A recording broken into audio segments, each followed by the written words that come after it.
Untuk bahasan selanjutnya, ini ada kuantor bersusun dan urutannya.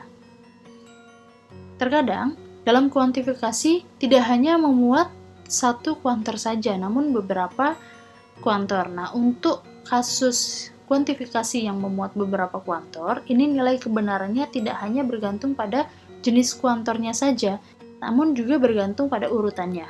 Nah, untuk melihat urutan dari kuantor ini mempengaruhi nilai kebenarannya, coba kita perhatikan contoh berikut. Untuk yang pertama, untuk setiap X terdapat Y sehingga berlaku X ditambah Y sama dengan 0. Sedangkan untuk kuantifikasi yang kedua, itu terdapat X untuk semua Y sehingga berlaku X ditambah Y sama dengan 0. Nah, apabila kita perhatikan ya, untuk fungsi proposisi dari kedua contoh ini itu sama, yaitu sama-sama X ditambah Y sama dengan 0. Coba kita perhatikan apakah nilai kebenaran dari kuantifikasi ini sama? Coba diperhatikan untuk kuantifikasi yang pertama. Ini maknanya adalah untuk setiap X yang diberikan, selalu dapat ditemukan Y sehingga berlaku X ditambah Y sama dengan 0. Dalam hal ini, Y-nya adalah negatif X. Jadi, nilai kebenaran dari kuantifikasi yang pertama ini adalah true. Ya. Kita bandingkan dengan kuantifikasi yang kedua. Ini maknanya adalah terdapat X sehingga untuk semua Y berlaku X ditambah Y sama dengan 0.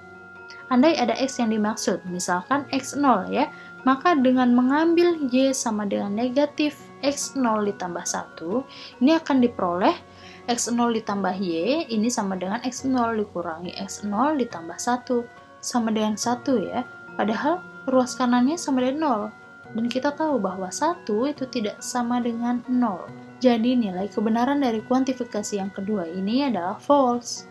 Nah, di sini, Y sama dengan negatif X0 ditambah 1 itu merupakan contoh pengingkarnya.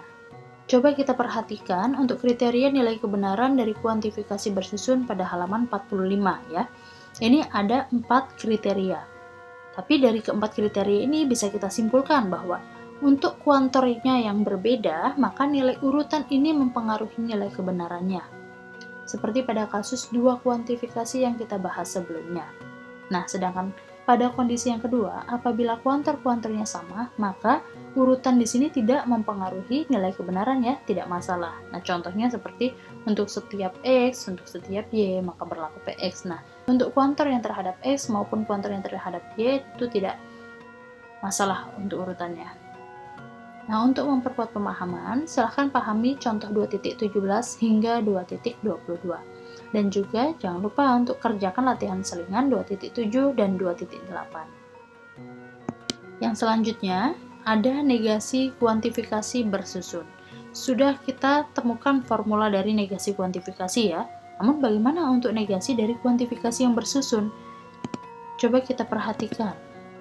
Di sini ada 4 bentuk dari kuantifikasi bersusun ya.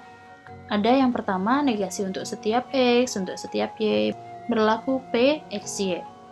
Untuk yang kedua, negasi dari untuk setiap X terdapat Y, berlaku fungsi proposisi P, X, Y.